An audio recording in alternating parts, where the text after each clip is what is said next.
প্রতি বছরের ধারাবাহিকতায় এবারও মর্যাদাপূর্ণ ভেনিস আন্তর্জাতিক আর্ট বিএনএলে অংশ নিয়েছে বাংলাদেশ।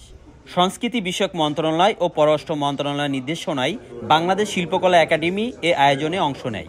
এবারের বিএনএলের মূল প্রতিপাদ্য হচ্ছে সর্বত্র বিদেশি। শিল্পকলা একাডেমির মহাপরিচালক লিয়াকত আলী লাকির নেতৃত্বে ৬ সদস্যের প্রতিনিধি দল বাংলাদেশ প্যাভিলিয়নটি উদ্বোধন করেন। এ সময় শিল্প সমালোচক ও গণমাধ্যম কর্মী সহ ইতালিতে বসবাসরত প্রবাসীরা উপস্থিত ছিলেন। বাংলাদেশের ৪ জন শিল্পীকে আজকে আমরা এখানে উপস্থাপন করতে পেরেছি, তাদের শিল্পকর্মকে নিয়ে আসতে পেরেছি।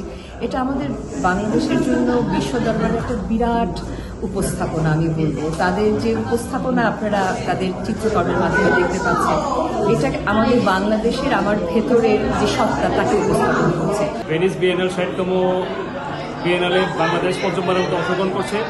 বাংলাদেশের শিল্পকর্ম পৃথিবীর বুকে বাংলাদেশকে রিপ্রেজেন্ট করার জন্য বাংলাদেশ সরকারকে ধন্যবাদ। এটা আমাদের জন্য, আমাদের বাংলাদেশের জন্য অনেক ভালো। ৩ বছর ধরে এই রিক্সা নিয়ে কাজ করতেছি। রিক্সা আমাদের বাংলাদেশের কালচার। আমি মনে করি যে আমি ৪৩ বছরের কাজের আমার এই সম্মানটা পাওয়া, যে এই কাজের জন্য আমি অনেক গর্বিত।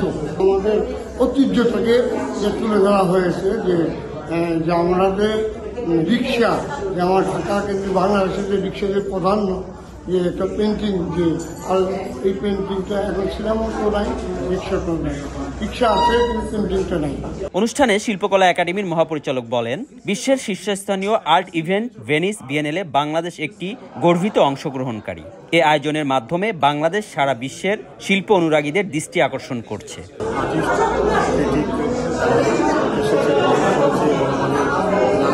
আমাদের ছোট দেশ হলো আর যে শক্তি সেটি আবিষ্কার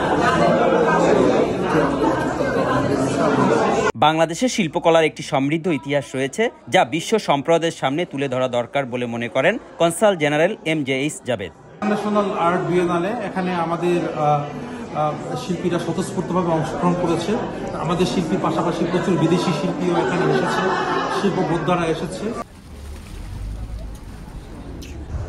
পৃথিবীর ৯০টি দেশের অংশগ্রহণে শুরু হয়েছে ভেনিস বিএনএল বা আর্ট প্রদর্শনী।